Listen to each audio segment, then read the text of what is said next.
stories of the Bible. Peter walks on water. This is Peter. Hey-o! Whoop! Peter was a fisherman who was called by Jesus. Hey! Peter saw the many miracles of Jesus, Whoa! and he heard all his teachings. Great crowds followed Jesus wherever he went. One day after Jesus had done a great miracle, he sent the disciples in a boat across the lake while he stayed and sent the people home. See ya! Hey, Jesus! After sending them home, Jesus went up into the hills by himself to pray.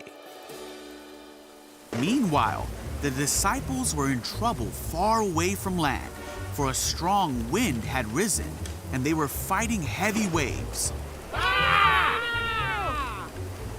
About 3 o'clock in the morning, Jesus came toward them, walking on water. When the disciples saw him walking on the water, they were terrified. In their fear, they cried out, "It's a ghost!" Hold on there. But Jesus spoke to them at once. "Don't be afraid," he said. "Take courage. I am here."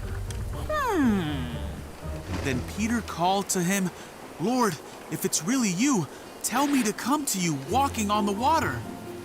So Jesus said, "Yes, come." So Peter went over the side of the boat Whoa! This is awesome! and walked on the water toward Jesus. But when he saw the strong wind and the waves, Whoa! he was terrified and began to sink. Jesus! Help me! "Save me, Lord!" he shouted. Jesus immediately reached out and grabbed him. Jesus said, "You have so little faith. Why did you doubt me?" When they climbed back into the boat, the wind stopped.